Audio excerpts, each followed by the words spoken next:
Hello, magandang hapon sa inyo mga idolo. Kumusta na kayo? It's been a long time na wala tayong upload na video sa aking channel. Pero nandito tayo ngayon, nagbabalik sa haba-haba ng panahon na hindi tayo nag-upload. Taon nang lumipas. Marami na mga nangyari mula sa mga lumipas na panahon na nagbalak tayong i-vlog natin yung pagpasok natin sa business ng Lights and Sounds. Although sa panahon ngayon or sa araw na to, ang date natin is January 9, which is hindi ko na maalala kung kailan ako huling nag-upload ng video. So ngayon guys, nagbabalik tayo. Meron nga pala akong i-share sa inyo. Bumili ako ng bagong wireless microphone. Ang brand dito is yung Mecman MCR 100 yung in-order ko. Gusto ko sana yung MCB 400 o di kaya yung MCP 100. Kaya lang walang stock. So, gusto ko talagang subukan ng Mecman. Kasi marami akong napapanood na magagandang review about sa Mecman. So, ngayon, samahan nyo ako. I-unbox ko to. Shoutout nga pala kay Marlon Gonzales. Siya yung supplier na kinuhanan ko nito from Olongapo. Vlogger din siya. Ang same ng business na Lights and Sounds supplier siya. Paparenta ng mga Lights and Sounds. So ayun, samahan nyo ako. I-unbox natin itong bagong wireless microphone from Mecman. Shoutout ulit, Sir Marlon Gonzales. Maraming salamat. Nandito na yung ano ko, yung in-order ko sa'yo. Maraming salamat. So, dito tayo ngayon. I-unbox natin to. Buksan natin.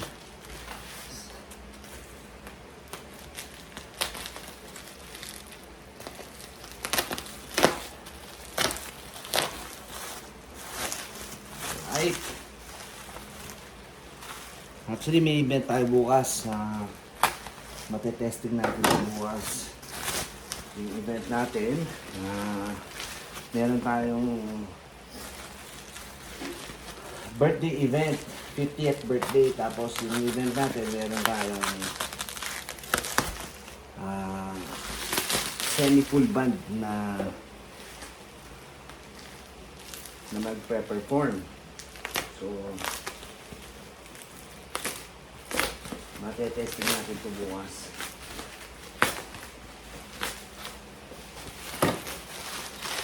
Oh, ayos! Excited na talaga ako dito. Although tinest na niya to, Sir Marlon. Ayan. Mecman. Sa box pa lang, di ba? Oh, Mecman. Mecman.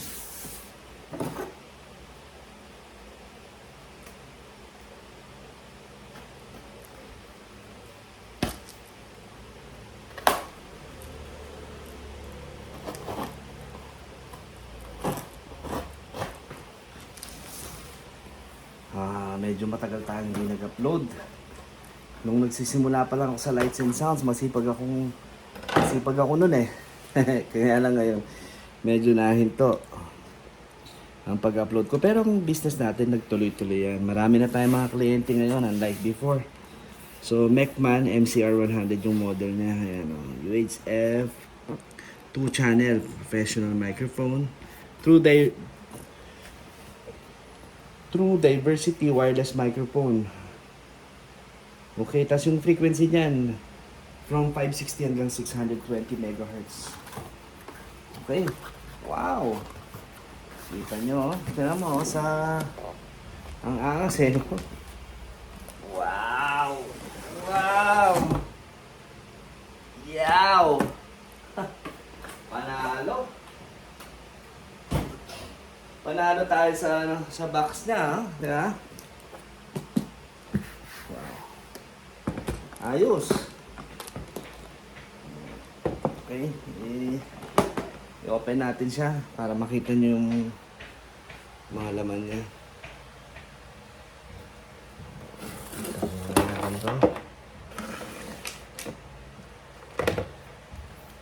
So, yan yung case niya.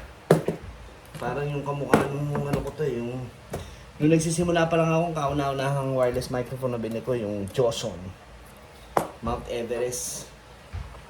Na-test ko yon, okay naman. Kaya lang, nung kalaunan medyo nagkakaroon siya ng problema sa connectivity ng frequency niya.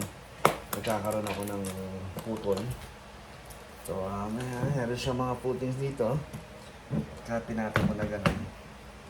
Of course, meron siyang Mechman.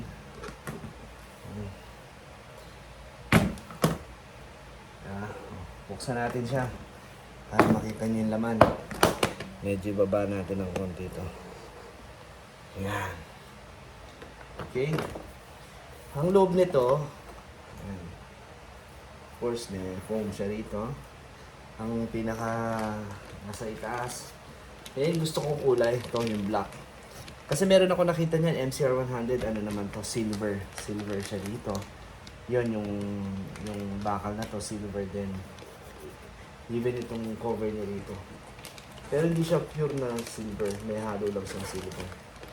Pero ako mas prefer ko talaga itong kulay black. Buti na lang naipadala sa akin itong kulay black. Hindi ko alam kung nasa version ba yung kulay or talagang dalawa yung kulay na linabas ng Mechman. Okay? So, ayun yung pinakaharap niya.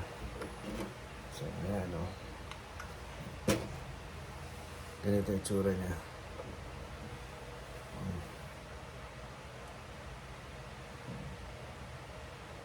Kita niyo ba? Ayan. Right? So, yan ang receiver natin. Tabi muna natin ito dito. Tapos, sa loob ng receiver natin, tabi muna natin to. Meron tayong,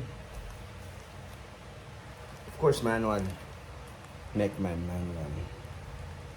Actually, meron siyang pwede rin pala siyang pala siyang lagyan ng lapel. Which is natanong ko na dati kay Sir Marlon to yung about sa lapel. Sabi niya add-on daw yun. So, good thing na mukhang itong MCR, meron din siyang option na pwede kang nagsiswitch dun sa lapel tsaka microphone. Hindi pa ako sure. Ang alam kong merong ganun yung MCP 100. Pero din, syempre meron tayong mga microphone bag, para at least di sila masyadong prone sa gasgas. Tapos ang laman, of course, yung handheld natin. Oh, maganda. Ganda.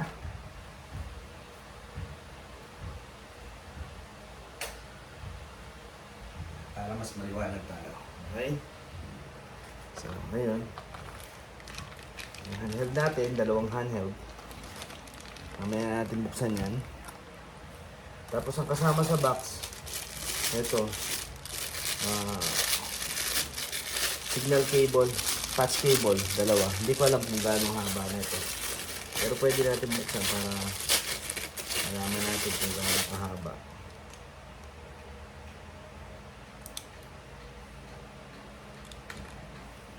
Anong brand na ba nito? Ordinary lang yung niya. 1 meter. 1 meter na mga signal cable. Medyo okay to. Mahaba-haba na nito. Tapos, ito bang... So, ibalik muna natin sa plastic to. Meron tayong signal cable na kasama sa box niya. Dalawa yan. And of course, yung anti-roll. Parehong gray. Maganda sana to kung iba yung kulay ng isa, no? Tapos, yung mga antena niya. Ayan. 4 na piraso. Meron tayong silica. Anti-moist na, ano? Tapos yung power supply niya, ito. Ganda ng power supply niya, meron siyang hindi siya kagaya ng mga ibang microphone na adapter lang talaga. Ito, power supply talaga siya. Tapos meron tayo sticker. Ito na lang sticker niya. Wala Wala na yung glossy na sticker. Alam ko may sticker na glossy ko eh. Na 2 piraso. Kaya wala na siya. Okay. Okay lang. So, yun ang laman niya. Adapter. Tapos, anti-roll, 2. Tapos, signal cable natin. Top cable, 2. Handheld, 2. Tapos, 2 handheld bag. Buksan natin to para makita natin kung gaano maganda yung handheld nila.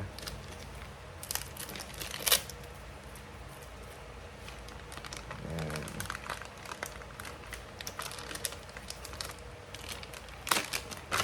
Yun oh, ganda. Ang ganda niya. Wow. Napaka ano niya. Tapos pula yung loob niya, yung foam niya sa loob pula.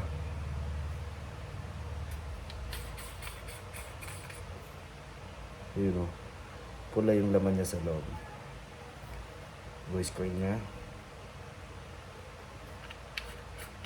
Tapos yung weight niya, mabigat eh. Mabigat-bigat din. Lalo na pag nalagyan ng battery ito, madadagdagan pa niya. Tapos yung capsule niya, napapalitan siguro yung capsule nito. Parang nakasure, no? Tapos meron siyang Mechman. Ganun. Ito yung loob niya. Ganda.